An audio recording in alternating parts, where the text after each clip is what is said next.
Amin, amin.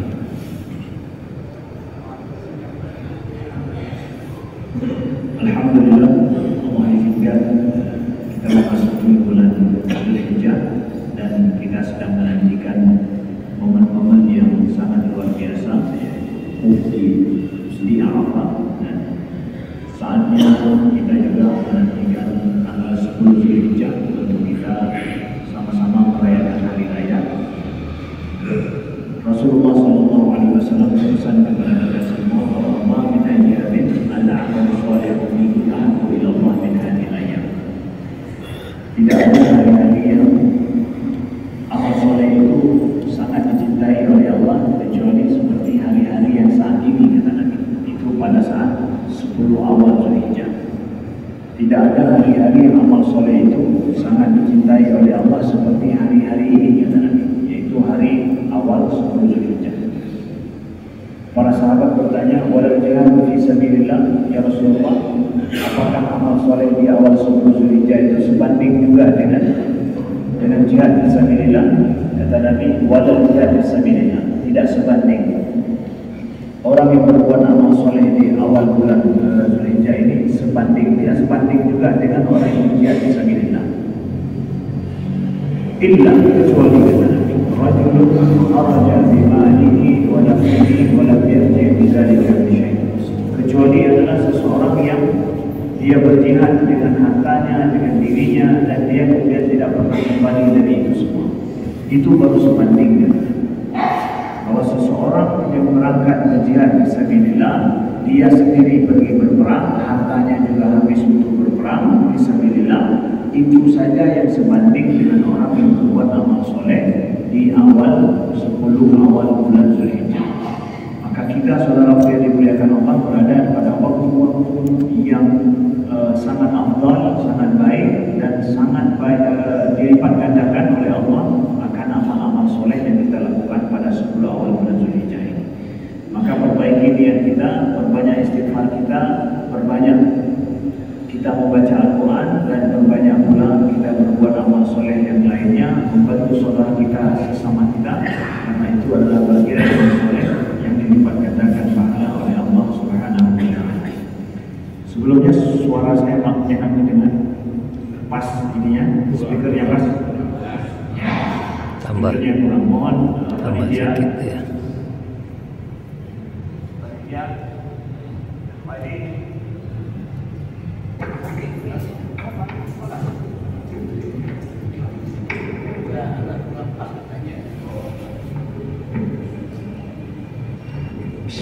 Bismillah. Ini pas ya? Ini baru pas. Dibilang nanti ustadznya anak pakai apa mic apa. Baik. Kita akan membicarakan topik yaitu tentang masalah haji. Ya, saya tidak menyeluti masalah kurban, tapi saya akan menyeluti masalah haji. Saya pikir bahwa guru-guru kita sudah banyak berbicara tentang masalah kurban di tempat ini. Saya akan menyoroti permasalahan haji ataupun berkenaan tentang haji yang harus menjadi pelajaran kehidupan bagi kita bersama. Saudara yang dimuliakan Allah, berkenaan tentang masalah haji yang hari ini di Arafah, hari ini akan ada wukuf, insyaallah wukuf, terjadi wukuf di Arafah, ya. Dan besok di Arab Saudi itu adalah 10 Dzulhijjah, tanggal hari ini 9 Dzulhijjah. Maka di dalam ayat Al-Quran kita mendapatkan firman Allah Subhanahu wa Ta'ala, A'udzubillahi minasyaitonirrajim, Bismillahirrahmanirrahim, wa atimmul hajja wal umrata lillah. Allah suruh kepada kita, atimmul hajja wal umrata lillah, yaitu sempurnakanlah haji dan umrah itu lillah, karena Allah. Allah suruh dalam masalah haji dan umrah, sempurnakan itu semua karena Allah. Emangnya kenapa? Ibadah haji ini termasuk salah satu ibadah dalam rangkaian rukun Islam yang 5 yang dia dilakukan tapi sering gak sempurna. Sering dia itu gak sempurna. Kenapa? Lihat di antara 5 rukun Islam yang lain. Ini rukun Islam yang orang berani menaruh nama haji pada namanya, tapi nggak berani taruh nama zakat. tidak berani taruh nama sholat, Tengku zakat bulan, Tengku zakat, Nandronan, Kiai zakat ada, tapi berani taruh apa? Tengku haji, kahana Tengku Pak Haji, ya, tapi hanya Pak zakat. Saya pikir lebih untung ditaruh Bapak zakat dengan Tengku zakat, karena biar fakir miskin tahu bahwa ini orang yang tiap hari keluarkan zakat ini, ya. Biar bisa pergi ke tempat beliau supaya dapat zakat. Ini termasuk orang yang mengamalkan zakat setiap hari. Tapi haji setahun seumur hidup sekali, tapi taruh nama haji. Padahal dilakukan kapan? Seumur hidup cuma sekali. Kalau zakat setiap tahun. Tapi kenapa nggak amalan setiap tahunnya kita taruh supaya menjadi itu? Sering amalan haji ini menjadikan tidak sempurna. Saya nggak mau dulu bahwa yang pakai nama haji nggak sempurna hajinya. Masuk masalah-masalah lain di dalam ibadah kita kepada Allah ini. Makanya disuruh oleh Allah, atimul hajj, sempurnakanlah haji itu karena Allah saja. Ya, jangan ada karena yang lain. Jangan ada nama-nama lain di situ.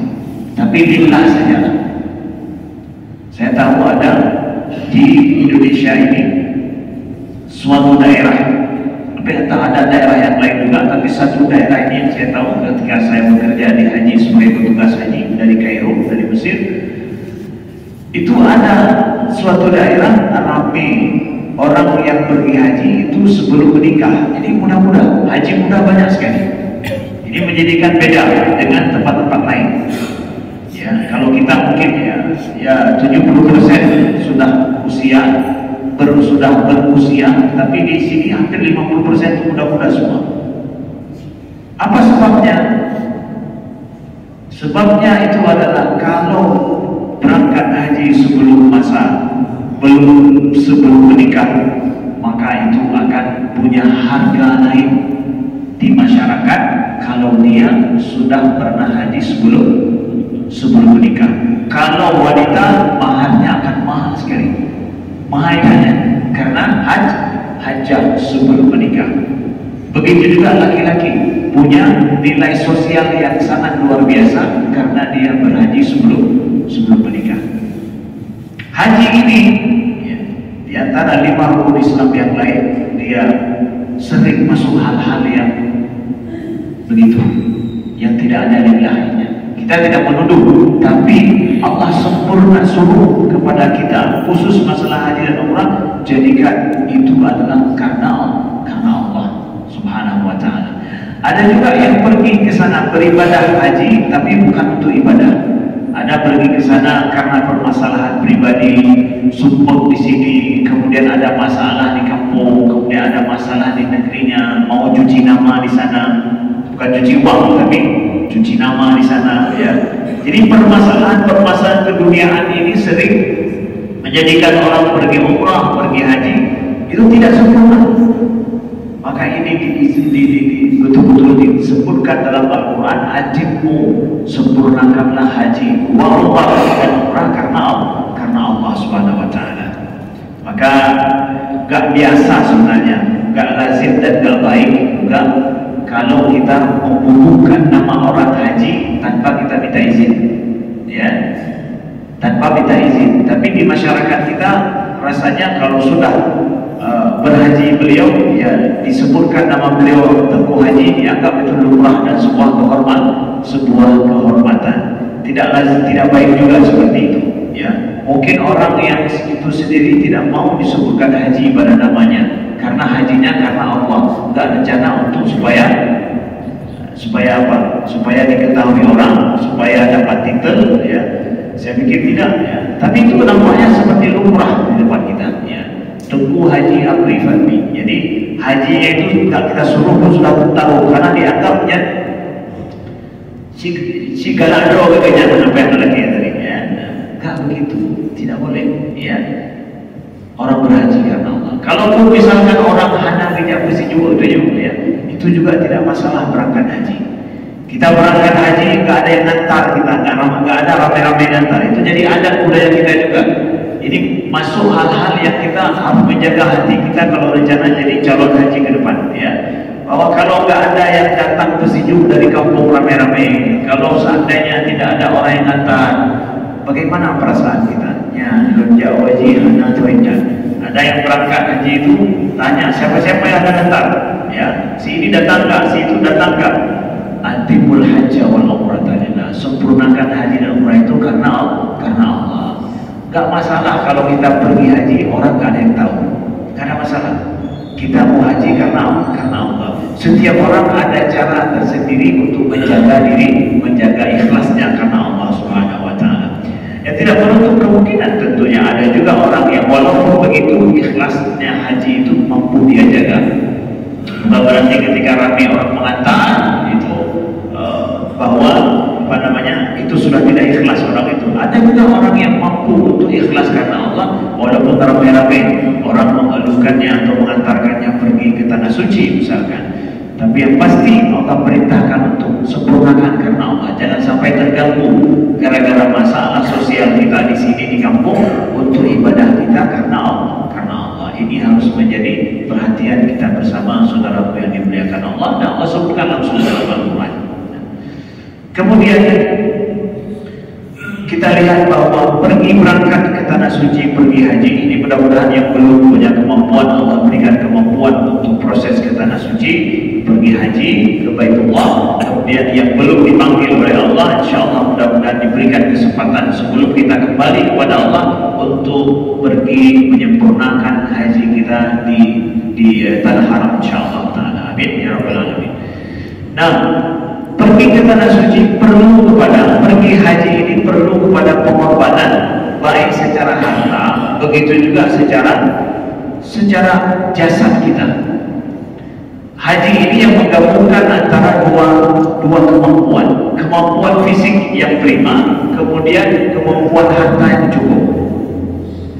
Bayangkan zaman dulu saat kakek-kakek kita dulu pergi haji, itu mereka nggak pernah naik kapal laut. Tapi seumur hidup mereka sekali naik kapal laut itu berbulan-bulan lamanya. Ya. Kemudian mereka nggak pergi cuma bawa paspor saja, tapi bawa semua kebutuhan selama berapa lama di tanah suci. Ya, berapa lama di sana. Mereka bawa semua. Ya. Bagaimana mengarungi laut yang lama dengan naik kapal nggak pernah mereka naik, hanya sekali seumur hidup berangkat ke tanah suci, membawa barang yang banyak lagi. Kekuatan fisik yang sangat cukup, harus sangat cukup, ya.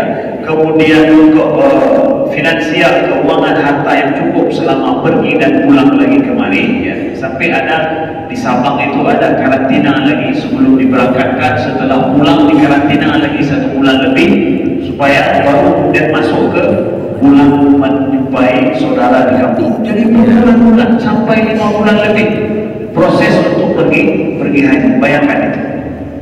Ini merupakan ibadah yang diminta oleh Allah kepada umat Islam, kepada hamba-hambanya, yang dia betul-betul haji ini pengorbanan untuk ibadah kepada Allah Subhanahu wa Ta'ala. Jadi di sini ada pesan penting bagi kita bahwa jalan menuju Allah itu janganlah kita pikir jalan-jalan yang enteng-enteng saja, jalan yang ringan-ringan saja. Kalau seandainya ada kesusahan, kepayahan, kita tidak mau tempuh jalan menuju kepada Allah. Khususnya saat ini perlu kita perhatikan dengan baik.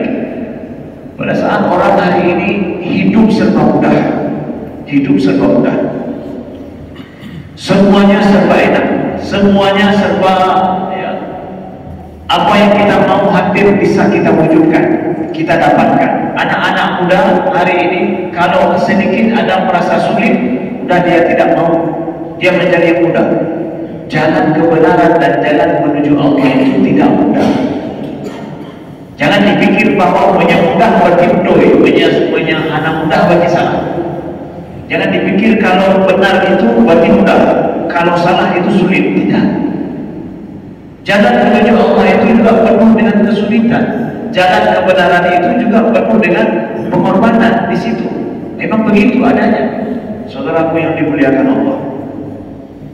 Maka Maka jangan kita gara-gara hidup hari ini sudah mendidik kita semua serba mudah, semua serba cepat, maka jalan menuju Allah itu tidak mesti dipikir bahwa harus semuanya melempeng dan mudah-mudah begitu saja, tidak. Kita perlu kepada pengorbanan, ya, jalan menuju kepada Allah Subhanahu wa Ta'ala penuh dengan pengorbanan. Siapa yang siap dia berkorban di dalam hidupnya menuju Allah, maka dia akan sampai kepada Allah. Walladzina jahadu fina lanahdiyannahum subulana. Siapa yang siap dia untuk bekerja keras untuk menuju kepada kami, maka kami akan berikan petunjuk bagi mereka, kata Allah Subhanahu wa Ta'ala. Ini perlu kita pahami. Haji memberikan pelajaran hidup bagi kita bahwa jalan menuju kepada Allah itu bukan jalan yang mudah-mudah saja. Tapi di sana justru Allah menginginkan dari kita ada pengorbanan, ada usaha, ada harta yang habis, ya, ada harta yang habis untuk kita menuju kepada Allah Subhanahu wa Ta'ala. Ini poin yang kedua. Poin yang ketiga adalah kita lihat, kita berangkat ke tanah suci dan Allah jadikan Ka'bah itu kiblat kita. Kemudian tanah haram itu adalah tanah yang paling suci di atas muka bumi. Kemudian setelah itu tanah haram itu berada di kota Mekah. Kota Mekah itu berada di Jazirah Arab. Jazirah Arab itu adalah merupakan hari ini sebuah teritorial, ya, yang masuk sebuah negara namanya Saudi Arabia. Nah, tempat letaknya Ka'bah tersebut yang menjadi tanah haram, tanah yang paling suci, itu secara alaminya itu adalah bukan tempat yang menarik untuk dilihat, ya. Bukan tempat yang menarik untuk dilihat, bahkan nggak bisa jadi destinasi wisata. Secara hukum destinasi wisata biasanya orang melihat kepada yang alamnya bagus, tidak, makanannya enak, tidak, budayanya itu ada apa di situ. Makin budayanya aneh-aneh, makin banyak orang pergi. Tapi Mekah itu nggak seperti itu, ya, jauh, ya, jauh sekali, ya, dibandingkan dengan daerah-daerah lain yang punya alamnya yang sangat indah sekali, ya. Yang pergi ke Eropa, ke Swiss misalkan, Swiss adalah negara yang sangat indah secara alaminya, secara alamnya, danaunya yang bersih bening, kemudian air terjunnya yang banyak, kemudian gunung-gunungnya yang terjal tapi bagus, indah, ya, banyak. Secara alaminya sangat bagus. Begitu juga Kanada punya alam yang sangat indah, bagus, contoh misalkan. Begitu juga di Afrika ada tempat-tempat yang sangat bagus. Di tempat kita di Indonesia juga banyak tempat-tempat yang indah sekali, ya. Bagi orang luar melihat sesuatu yang sangat luar biasa secara alamnya, secara naturalnya. Tapi Mekah nggak seperti itu. Bahkan gunung yang paling tinggi di Mekah itu ketika kita foto sendiri atau kita lihat, yang pernah pergi ke sana, Jabal Nur misalkan. Jabal Nur yang kita lihat itu pun kalau difoto, kalau nggak dikasih tahu itu gua tempat Nabi Muhammad menerima wahyu, kita pun nggak merasa harus melihatnya. Kenapa? Ya, tidak seperti Gunung Fuji. Kalau difoto dilihat bahwa Gunung Fuji Jepang juga indah, difoto dilihat dari fotonya saja bisa dipampang di kalender apa. Tapi Jabal Nur ditaruh begitu, orang kadang kalau nggak tahu itu Jabal Nur nggak akan dia lihat. Secara alamnya begitu. Tapi dia menjadi tempat yang suci. Tapi dia menjadi tempat kita pergi setiap tahun. Umat manusia pergi setiap tahun beribadah kepada Allah. Apa maknanya ini? Mekah dijadikan oleh Allah itu mulia bukan karena faktor naturalnya, bukan faktor alamnya, tapi dia adalah merupakan faktor ruhani dan iman, ya, faktor ruhani dan faktor iman yang menjadikan dia itu indah. Kalau orang pergi ke sana maka akan sangat rugi sekali. Orang pergi ke sana dia mencari alam daripada Mekah, alam Mekah. Dia akan sangat merugi pergi ke sana mencari wisata alam. Nggak ada wisata alam di sana. Pergi ke sana untuk wisata kuliner, ya, nggak ada. Atau yang belanja barang, ada sama dengan Indonesia yang lain, ya. Barang-barang di sana, ya. Di tempat lain pun ada, bukan cuma di situ. Ya. Jadi berharganya Ka'bah, berharganya Mekah itu adalah karena Baitullah di sana, dan dia menjadi adalah destinasi bukan wisata alami, tapi adalah ruhani. Siapa orang yang pergi ke sana, dia tidak mendapatkan ruhnya, nyawanya, jiwanya di sana, maka banyak-banyaklah bertahlil, mungkin dia sudah mati. Orang yang pergi ke Mekah, ke Baitullah, tidak mendapatkan dirinya, separuh dirinya yang merupakan jiwa, yang merupakan nyawa, ya. Dia tidak dapatkan di situ, ya sudah.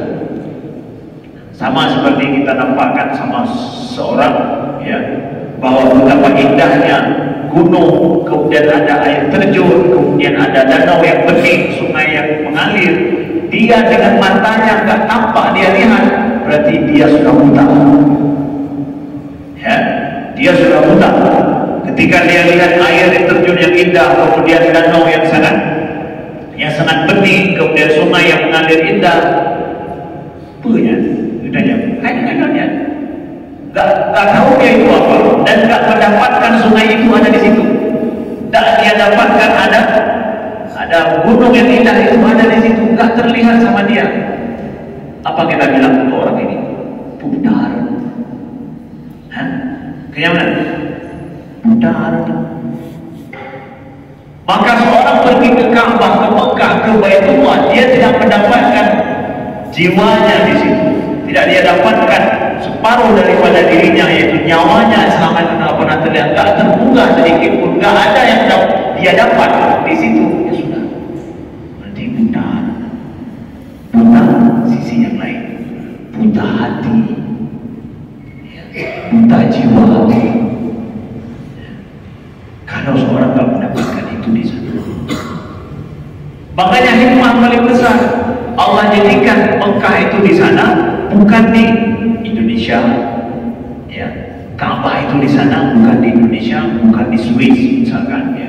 Bukan di tempat yang alamnya indah. Kalau seandainya Allah jadikan itu di tempat alam-alam yang indah, maka orang pergi ke sana untuk apa? Mau pergi haji atau berwisata alam di sana? Ya, gede, ya. Hanya payah kerja, kalau seandainya alamnya indah sekali, eksotik sekali, maka orang pergi ke sana nggak perlu harus pergi lah. Nggak perlu dia pergi untuk ibadah, orang pergi ke sana untuk lebih kepada faktor duniawi. Nah, ini dia yang perlu kita pahami sebagaimana disebutkan oleh para ulama kita. Nah, ini dia. Tapi lihat, apakah orang pergi ke sana, ya, ketika dia tidak mendapatkan alam yang indah, ya, faktor alam yang sangat menakjubkan tidak dia dapatkan di sana. Ada nggak orang merasakan sesuatu yang lain di sana, bahkan rindu untuk balik lagi? Rindu untuk balik lagi karena apa? Karena dia dapatkan jiwanya itu ada di sana, hatinya itu ada di sana. Rindu dia sudah pergi sekali ingin pergi lagi, pergi sekali ingin pergi lagi. Ada faktor lain kita tahu. Allah berikan pada hati manusia ketertarikan, cenderung kepadanya, rasa ketertarikan kepada Ka'bah, kepada Mekah itu karena ada faktor jiwa di sana, faktor hati di sana, ya. Yang itu adalah hubungannya dengan iman kepada Allah Subhanahu wa Ta'ala. Itu tempat yang suci, disucikan oleh Allah Subhanahu wa Ta'ala. Allah yang menjadikan dia itu daerah yang merupakan teritorial, itu adalah diharamkan oleh Allah Subhanahu wa Ta'ala. Nah, ini hikmah paling penting untuk kita pahami. Selanjutnya, saudara yang dimuliakan Allah, di dalam orang yang yang berangkat haji, ya, kita tahu sejarahnya. Allah berfirman dalam Al-Quran, wa anzir fin nasi bil hajj ya'tuka rijalan wa ala kulli dhamir ya'tina min kulli fajjin amiq.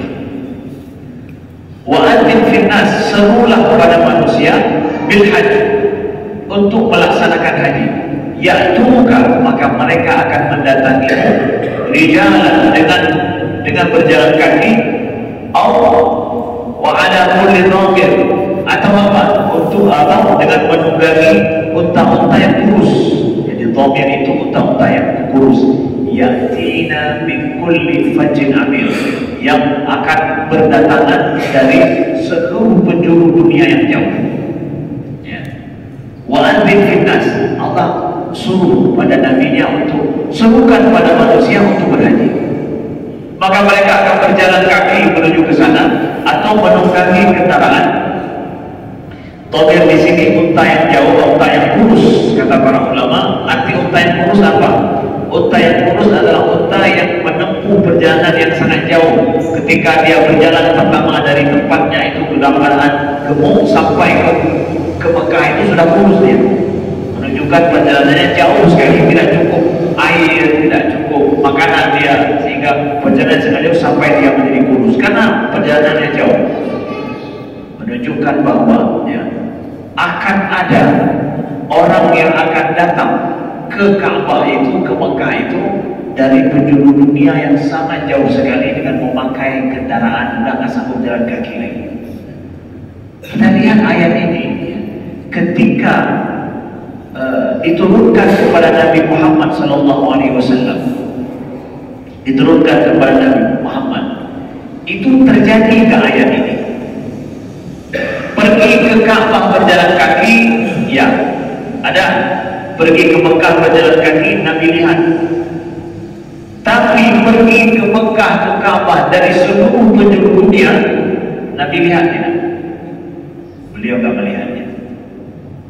Beliau tidak melihatnya. Bahwa orang pergi ke Mekah, ke Ka'bah dari seluruh penjuru dunia, Nabi tidak melihatnya. Hari ini kita sungguh Allah tampakkan kita hidup di masa ayat ini terbukti. Ya. Yang Nabi saja nggak melihatnya. Nabi masa hidup beliau nggak melihat, tapi bukan berarti Nabi tidak tahu. Saya mengatakan bahwa Nabi masih tahu, tapi Nabi nggak melihat secara seperti kita lihat hari ini. Kita diberikan oleh Allah kesempatan untuk hidup di mana ayat ini terbukti. Yang nggak terbuka, yang nggak terlihat pada masa sahabat sekalipun, pada masa Nabi SAW. Padahal ayat ini menjadi tantangan. Betul tidak akan ada orang datang dari seluruh penjuru dunia akan datang ke Mekah. Pada saat dulu Islam hanya di Jazirah Arab saja. Orang datang baca kan? Dibandingkan dengan manusia di seluruh dunia, berapa persentasenya? 0,000 Muslim pada masa Nabi Muhammad SAW. Dibandingkan dengan penduduk dunia yang pada saat itu. Tapi hari ini setelah 1400 tahun lebih, kita melihat terbukti ayat ini bahwa betul ya Allah yang datang ke Ka'bah, ke Mekah itu ya, dari seluruh penjuru dunia.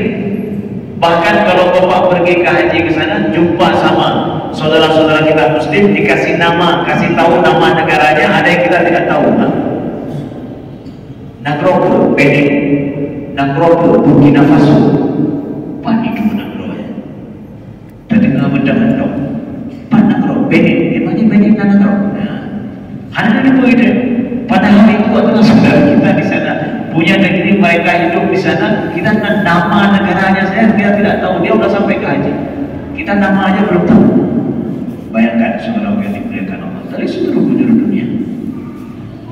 Terbukti ini mukjizat, salah satu mukjizat Al-Quran yang terbukti sama kita hari ini. Kemudian anzir finnas, kata Allah, serukan pada manusia. Siapa yang pertama sekali menyerukan manusia untuk pergi haji?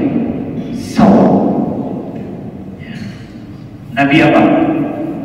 Nabi Ibrahim alaihissalam. Nabi Ibrahim yang disuruh untuk menyerukan manusia untuk ke Baitullah. Pada saat Nabi Ibrahim di Mekah menyerukan itu, berapa orang yang dengar? Siapa yang dengar? Ada orang? Tidak ada orang. Di Mekah itu pada saat Nabi Ibrahim tidak ada orang. Tapi Allah suruh bahwa serukan manusia untuk dia berangkat ke Mekah, ke Ka'bah. Panggil saja, kamu yang panggil. Maka mereka akan berdatangan. Apakah itu terjadi pada masa Nabi Ibrahim hidup? Berdatangan mereka dari seluruh penjuru dunia. Nabi Muhammad saja ya, tidak melihat seperti apa yang kita lihat hari ini. Nabi Ibrahim menyerukan itu, manusianya belum ada tapi sudah diserukan. Maka hikmah penting untuk kita pahami bahwa orang yang mengajak kepada Allah, menyeru kepada Allah, kita tidak pasti harus melihat hasilnya hari ini. Gak masalah, gak masalah sebuah amalan kita, sebuah usaha kita karena Allah kita lakukan, hasilnya tak kita lihat masa kita hidup, gak masalah. Allah akan sampaikan hasil daripada usaha kita karena Allah itu boleh jadi nanti. Kapan? Mungkin 1000 tahun yang akan datang. Tidak ada masalah. 2000 tahun yang akan datang. Nabi Ibrahim tidak melihat itu, tapi beliau telah memulainya, menyerukan. Allah perintah, serukan, beliau serukan.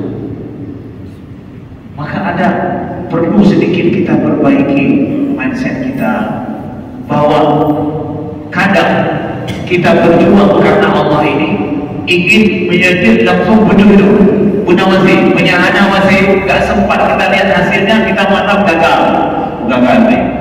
Sekali dua kali kita coba gak berhasil, gagal kita, berarti ini tidak bisa. Orang ingin berpolitik dengan jujur, gak berhasil Ustaz. Berpolitik dengan jujur Tuhan berhasil. Jadi lagi banyak ya. Lagi banyak mahasiswa yang teliti, tapi kalau berjuang demi agama tidak. Walaupun tidak ada hasilnya sekarang, akan ada nanti yang melanjutkan ini. Walaupun saya belum berhasil, akan ada. Biarkan sejarah mencatat usaha hari ini, akan ada pemenangannya nanti, hasilnya nanti akan kita tuai. Walaupun belum sekarang, ya, belum saat ini, tidak ada masalah. Nah, dalam berjuang beda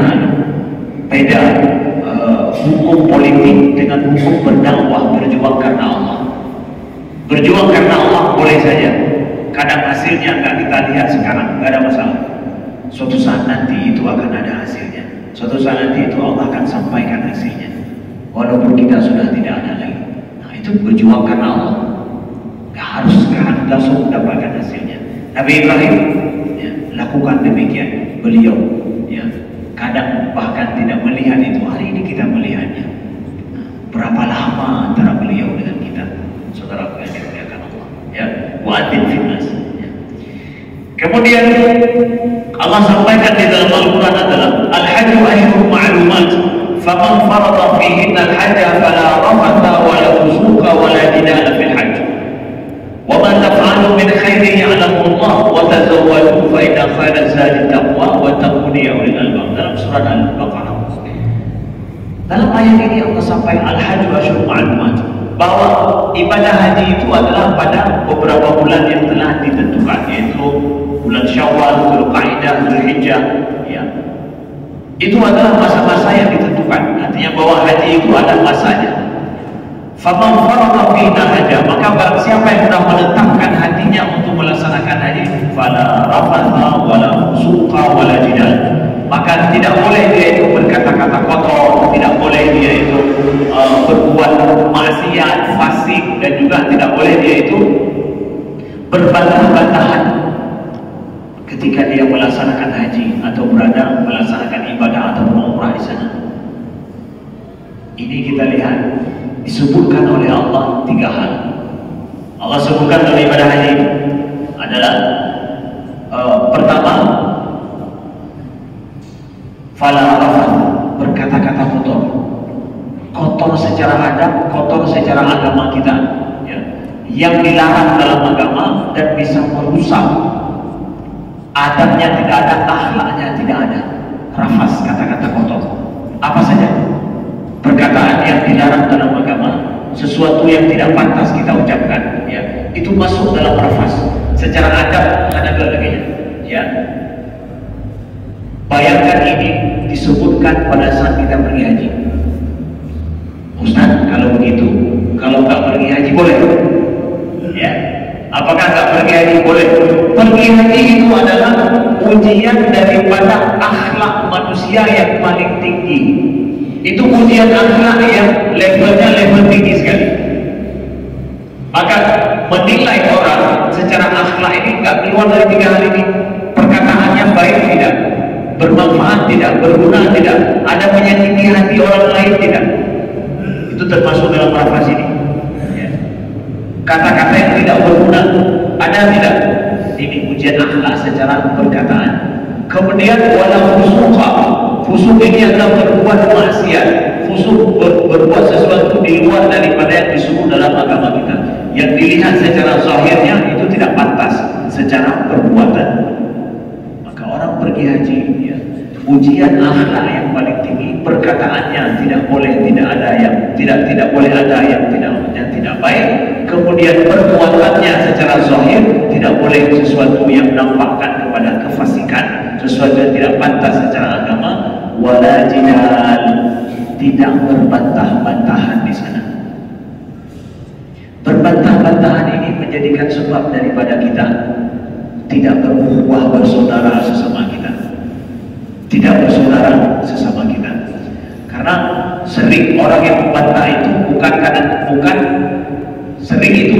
membantah perkataan, tapi tidak mau menerima orangnya. Bahkan hanya gara-gara perkataannya tidak dia suka, makanya orangnya pun tidak mau dia terima. Tapi ada yang bilang bahwa itu punya ganyanya bukan hampir. Ya. Jadi secara pribadi saja sudah tak mau diterima lagi. Orang yang berbantah-bantahan ini yang menjadikan kita tidak berukhuwah, tidak bersaudara. Makanya kita perlu perhatikan, kalau kita orang awam itu jangan suka untuk berbantah-bantahan masalah hukum fikih. Ya, kalau kita orang awam, kalau kita kita bukan orang yang bicara masalah hukum. Jadi saling berdebat satu sama lain masalah hukum, jangan. Yang kan porsi kita juga wadah kita hanapah itu. Kita justru makin jauh satu sama lain. Ya, persaudaraan kita jadi tidak baik. Makanya kadang kita dapatkan orang yang sering sholat dengan baik, sering ke masjid berjamaah, tapi banyak berbantah-bantahan. Yang berapa masalah diskusi hukum. Diskusi hukum kalau bapak paham hukum, kalau nggak paham hukum nggak ada diskusi hukum. Ya, ada hukum berdoa dan berbuat ya. Kita jangan berbantah-bantahan di sini. Menjadikan hati kita tidak baik, mengganggu persaudaraan kita, ukhuwah kita. Ini nggak paham nanti tanyakan. Karena nggak paham lah makanya kita diskusi. Karena kita nggak paham jangan. Kecuali ada orang yang paham, kita ajak diskusi dengan dia sehingga dia bisa memahamkan kita apa-apa yang kita tidak paham. Yohana yang tanya mana hukum dia jawab dia ada hukum. Menurut lo, tahu lo. Menurut lo, atau ya. Bawalah jangan berbantah-bantah. Itu akhlak yang diajarkan ketika haji, bukan berarti bahwa itu nggak berlaku bagi orang yang haji, bukan. Lihat itu cerminan daripada akhlak paling tinggi di dalam melaksanakan ibadah haji. Fala rafasa wala fusuqa wala jidala fil haji. Wa ma taf'alu min khairin ya'lamullah. Apapun yang engkau kerjakan daripada kebaikan, ya'lamullah, Allah mengetahuinya. Ini pelajaran hidup. Sering kadang apa yang kita lakukan tidak ada harga pada orang lain. Hanya yang hidup. Kita sudah berjasa, kita sudah berkorban, kita sudah ini sudah itu. Tapi kadang orang hanya hidup, hanya hidup, hanya enak. Sakit ada itu. Bagi kita yang merasakan seperti ini dalam hidup, wa ma taf'alu min khairin ya'lamullah. Apa saja kebaikan yang engkau kerjakan, Allah mengetahuinya. Kalau manusia tak mampu mengetahuinya, walau manusia tak mampu menghargainya, walau manusia tidak mampu untuk membalas jasa, ya'lamullah, Allah mengetahui. Allah yang memberi, Allah yang berikan balasan, Allah yang akan menghargai itu semua. Pelajaran penting di dalam hidup. Sering kita berhenti berbuat kebaikan karena apa? Tidak mendapatkan input dari manusia lain, tidak dapatkan harga dari manusia lain. Anai Vietnam, anai hargai lu, no helon, kaduhan. Ya Allah, kalau memang kita baik melakukannya, kalau memang karena Allah kita melakukan, ya Allah yang tahu. Allah yang biarkan Allah jamin itu. Kalau memang engkau berbuat baik, Allah yang Allah mengetahuinya. kalau manusia. Karena manusia bukan tempat kita meminta jasa, bukan tempat kita meminta balasan, bukan manusia, tetapi hanya pada Allah Subhanahu wa Ta'ala. Wa tazawwadu fa inna khairaz zadi taqwa, kata Allah dalam wa tazawwadu, berbekallah karena sebaik-baik bekal itu adalah takwa. Nah, ayat ini turun, tazawwadu ini adalah karena ada kelompok sebahagian orang berangkat dari Yaman menuju haji. Mereka tidak membawa bekal sama sekali, bekal fisiknya, bekal yang mereka butuhkan untuk mereka makan, mereka pakai untuk selama berada di Mekah dan melaksanakan ibadah haji. Mereka tidak bawa bekal. Alasan mereka apa? Tawakkalna ala Allah, kami bertawakal kepada Allah. Ya, itu alasannya. Alasan mereka pergi tidak bawa bekal karena mereka bertawakal kepada Allah. Allah tegur dengan turunnya ayat ini. Wa tazawwadu, berbekallah. Bekal apa? Bekal fisik. Bekal yang kalian butuhkan selama di haji. Kita akan pergi karena Allah. Allah lah yang urus semua. Dan kalau ada ibadah hanya untuk menyerukan pada kebaikan, rendang-rendang, Allah akan mengurus urusan yang dulu.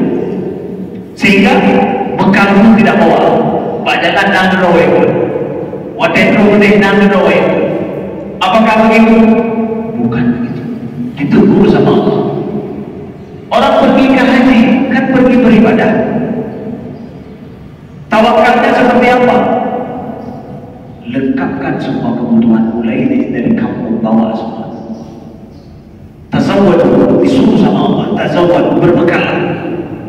Apa saja yang dibutuhkan sejak dari pergi sampai pulang, berbekallah. Allah ajarkan ini sunnatullah dan sunnah Rasulullah SAW. Nabi dalam beliau berjihad fisabilillah, mendakwahkan, itu semua beliau mengambil berbagai macam cara dan sebab untuk supaya apa yang beliau lakukan bisa sukses, bisa berhasil.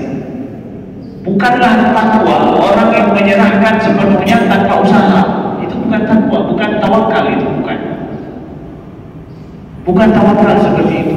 Tapi usaha kita sudah selesai semuanya, hasilnya bagaimana, itu kembalikan kepada Allah. Seperti Nabi pergi berhijrah, beliau bersembunyi. Setelah bersembunyi kemudian beliau menyewa petunjuk jalan lagi, ya. Kemudian pakai jalan yang gak biasa lagi berangkat ke Madinah. Itu tawakal Nabi untuk sampai ke Madinah. Tapi apakah sampai atau tidak, itu urusan Allah. Usahanya sampai begitu.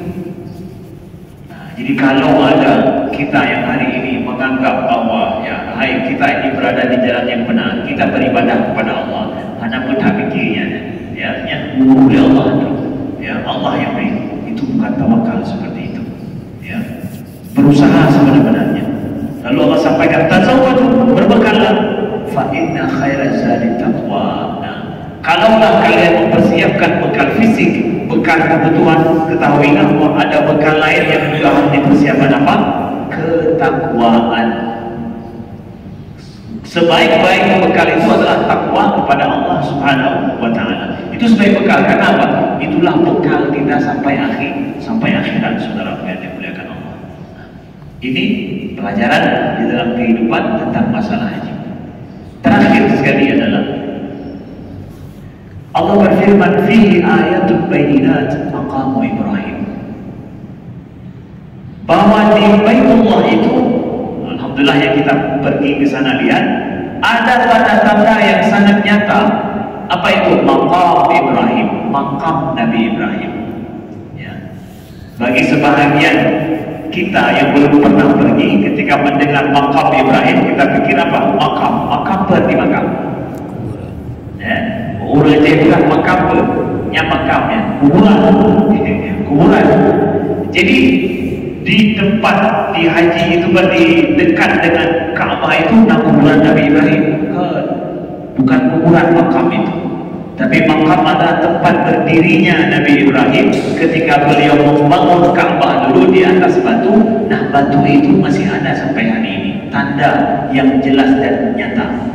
Fihi ayatun bayyinat maqamu Ibrahim. Ini juga satu ayat yang terbukti kepada kita hari ini bahwa Di situ ada makam Ibrahim itu sampai hari ini ada. Bayangkan kalau seandainya batu ini hilang dicuri orang dibawa lari. Karena boleh kita baca ayatnya. Ketika kita baca ayat ini makam Ibrahim, mana makam Ibrahim? Hanali, nggak salah ayat. Kalau ada yang mencuri dulu, yang jahat mau apa namanya, memecahkan batu itu, mencuri dibawa ke mana, dihilangkan. Ketika kita baca ayat fi ayatul bayyinatu maqam Ibrahim, di situ padanya itu ada tanda-tanda yang jelas adalah makam Ibrahim. Makam yang Hanali, katalah ayatnya Hanan banyak.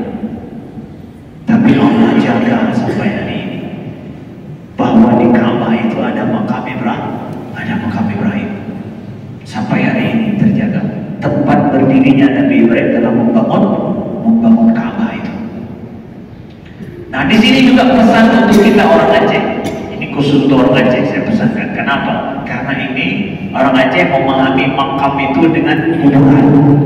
Ya, sebenarnya makam itu bukan kuburan, tempat berdiri, ya, tempat berdiri bahasanya. Tapi ada istilah lain bahwa makam itu juga sebuah posisi yang secara maknawi.